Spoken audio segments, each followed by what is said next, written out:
Hello, ladies and gentlemen. Welcome back from your coronacation. Hey guys, this is Miss Richards, and it's time for Tuesday mini lesson time. So this week, I want to jump to something a little bit different, but then we're going to come back next week and incorporate your accent work that you've been doing. So many of you have turned in or are still turning in your free choice accents, which I'm really looking forward to listening to. Some really nice work on your British accents. And some of you know which things that you need to work on to be more successful in the future with them. What we're going to do today is have just a little bit of intro into puppetry. This week we will be making puppets. Now I understand that you are at home and you don't have a whole lot to work with. And so we're going to be using just the most simplistic base for your puppet. And I want you to do the best that you can with what you have at home. We're not going out and getting anything. This is not Craft Explosion. This is what can you do with what you've got. So one way that you've all been doing since you were little bitty kids is you can use a paper bag. I don't have one of those. I didn't have one at home. All my paper bags are at school. You may have a whole bunch of those sandwich bags that you like to use. That is absolutely a choice that you can use. My suggestion to you is when you use a sandwich bag, though, that you make sure to realize that the opening of the bag is the opening of the mouth. A lot of times people will decorate the mouth in some way that when you open it, it's not consistent with the body that you created on the outside. So if you decide to use a paper bag, you may do that. Another very basic way that you can start with a puppet is folded paper. I have two examples and I will actually show you how to fold the paper. It's kind of an accordion type thing. So you have this one, which is a little bit thinner, and then you have this one, which is a little bit wider. The wider one might be a better use for you if you're doing like a frog or something that has a wider mouth to it. Now this is pretty simplistic, and it allows a lot of decorating creativity from you. I would suggest that if you use a puppet like this for your puppet, which is okay, even though your hand is exposed, the puppet character itself will be obvious in the face. But that you don't just do 2D artwork on it. And when I say that, I mean like flat. So if you're going to put eyes on this, you might want to cut out some paper or something to have the eyes stand up a little bit more. Okay. You might want to have a tongue or something that you actually attach that's sticking out of the mouth. And let me show you quickly how to make these two kinds of puppets if you're ever interested. And it's also a great, easy thing to do with little kids if you ever have to watch them. Okay, so you're just going to get a piece of paper. This is just regular. So we've got, one of them will be folded in a horizontal fashion, or using it this way, and one will be folded this vertical way. Let's start out by doing it vertically.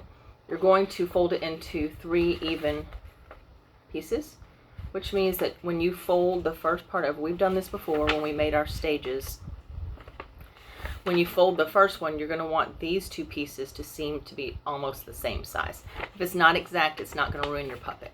Okay, so you're going to fold it, make your crease, and then fold the other side in. And you can see mine's not exact. I've got a little bit of overlay, and that's okay. You could actually custom make it, kind of fold it to the size that you want if you wanted to do that. Now, you have an open end, and then you have a closed end. You want to be on the closed part and take it and fold it in half. This will be, if it helps you remember, this will be the inside of your mouth. So you don't want that fold showing on the inside of your mouth. You'll fold it like this in half, make a nice crease. So now you have this. Then the next part is you're going to fold it back for the opening for your fingers on the top,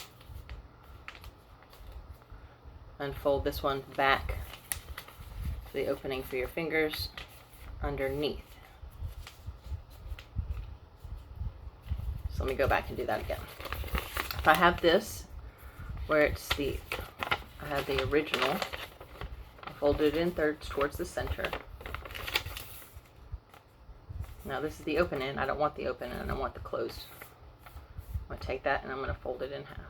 Fold it towards each other. So wherever your closed part is, fold it towards and make it in half. And then kind of in an accordion fashion, you want this to go up, this to go down. And then you have the space for your fingers.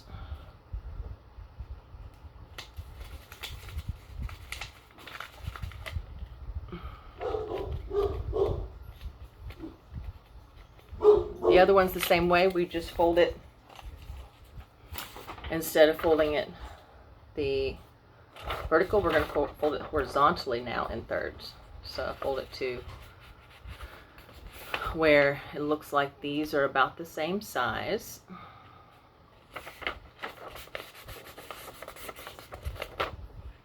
Fold the other part in. Again, it doesn't have to be exact. If you want yours to be super wide, then you might not even have it. If you want yours to be super wide, you might, do something like this. It's up to you. This is just to give you the basics of the form. Okay? So like before, we have this side that's completely closed, and then we have this side that's open. We don't want to fold the open side. We want to get this nice closed side and fold that in half.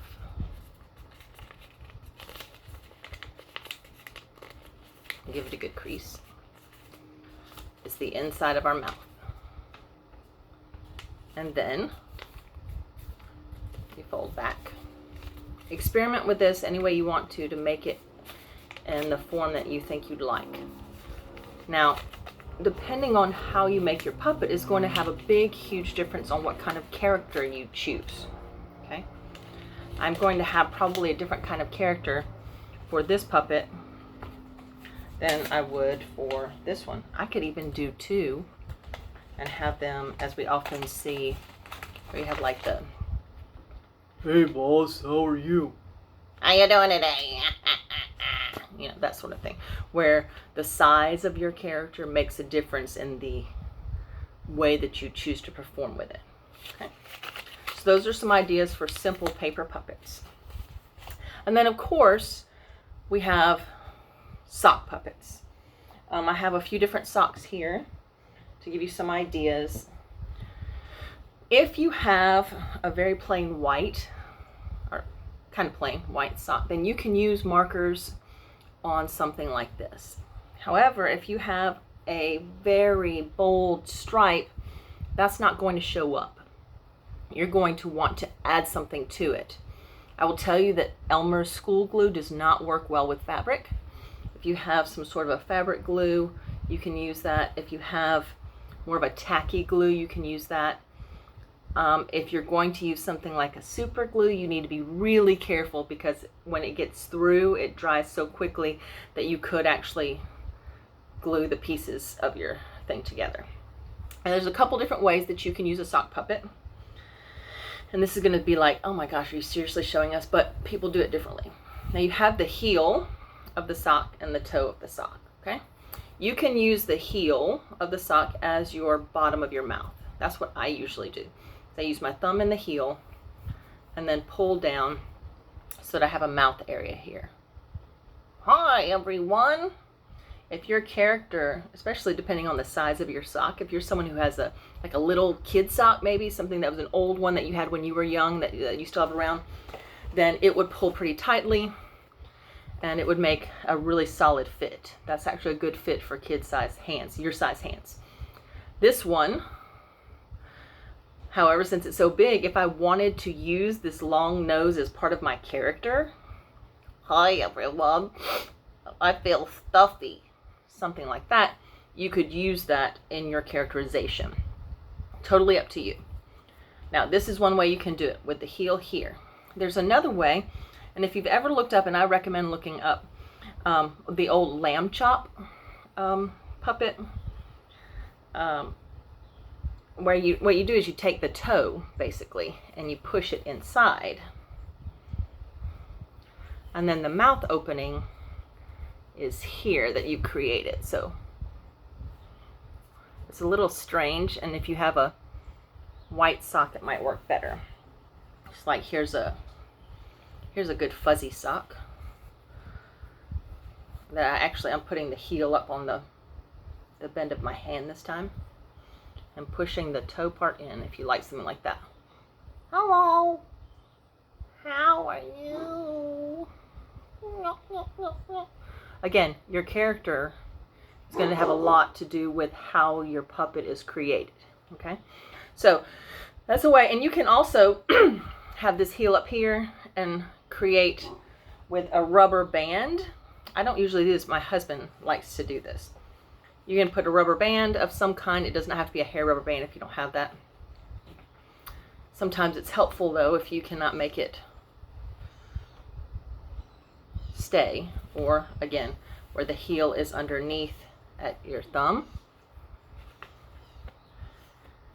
If you're having trouble making it fit the way you like it, then you can put a rubber band on there to help have a very distinct mouth. And then if you decided to do that, you could also attach something to it like a tongue. I suggest, whether you do a sock puppet, a bag puppet, or these simple paper puppets, that you add detail. It does not mean that you've got to see every single pore on their skin. But if you wanted to make some glasses to put on it, there's some characters, even like in the Muppets, that have glasses but no eyes behind it, which makes you think they have really small eyes.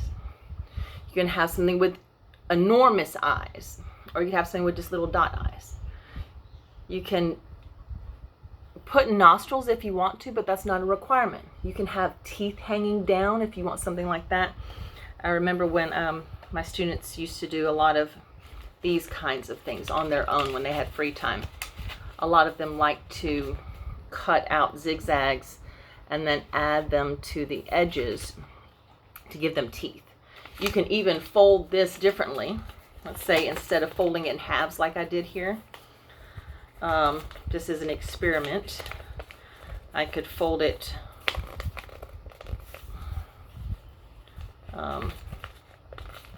where the mouth pieces are very different, that I have more sticking out on top than at the bottom. Sorry, that took too long. And so then you could even have some buck teeth hanging out in the front if you wanted it to be a different, you could have a different kind of, hello everyone, you have these big teeth hanging out, something like that. Or maybe just one, like there's a tooth missing. Okay, so there's so many possibilities. Again, if you want to put eyes and have them, a lot of you are already really good at this sort of thing, but if you are not naturally artistic, sometimes you're like, well, I want to do this, but I'm not sure how to do that. So if you wanted to make some eyes, I'm just going to tear real quickly because I didn't bring any scissors in here. Okay, there's a kind of a basic eye shape. What you would do is you just fold a little tab in the back, and then you glue that tab so that whether it's on something like this, now you can have this really big, pronounced, giant frog eye or whatever, or even on a sock puppet, you could glue, sew, get out your needle and thread, put something up here. If you want to get some fabric that you want to be stiff, an easy way to do that, if you don't have a lot of fabric materials, like for example, if you don't have a fabric stiffener or any kind of webbing or anything like that, you can take a little piece of fabric spray it with some hairspray and iron it. It will give it a little bit of stiffness, or spray starch if you do ironing at home, if you know about that sort of stuff. There are things that you can do to stiffen things a little bit to give it some more. Another way is to use cardboard. Cardboard is a great way to stiffen, not only to have a stiffer paper, but that you can put inside of, let's say, some sort of material. Hold on just a second. Okay, so I just tore this off of a box. I mean, it's just a package box. So if I wanted to have something like this inside, let me get a smaller sock. Inside of my sock, to give it more form, you could have, and even bend it, you know, if you had a bigger piece, bend it, put it inside. It's going to give it a stiffness that adds to it. When you are creating, I want you thinking very specifically about what it is you want this puppet to be. What kind of character does it have? Is it very assertive, stiff? Think of it like our mask work, okay? When you had the mask on that was the kind of doughy and droopy one, and it had a sad feel to it. This is very much like our mask work. If you want your puppet to have a very stern sort of personality, maybe better than other people, or maybe a leader who is always in charge, think about that. There may be some angles, there may be some ways you make the eyebrows, maybe some way that you do the mouth in how you create it. If you have time, make a few different ones. See what feels good to you, see which ones you like. Next week, we're going to work on adding the character to perform with the puppet. But I wanted to give you plenty of time this week to just experiment, to get something made, and to feel good about it. So on Monday, what I want you to do is just send me a picture or a short video of your puppet. So you're just going to be like, hey, Miss Richards, here's my puppet. It doesn't have a name yet. Don't give it a name yet. You say, here it is. I made it out of a sock. Here's this, blah, blah, blah. Peace out. Done, okay? Because it's the next week after that, and she'll be giving me all the information on the character and then doing a small performance with it. This week is only the creation of your puppet. Experiment, have fun, enjoy yourself, play around a little bit, get outside of your comfort zone. Think about some very different characters, like some of those really cool ones y'all did during our radio plays, where you were, when I said do it the absolute opposite of what you were doing before, and y'all came up with some real amazing little nuggets. That's what I want. I want you to think about, what can I do that's really cool that I'm going to feel really proud about. All right. Have an awesome week, and I'll see y'all soon. Bye.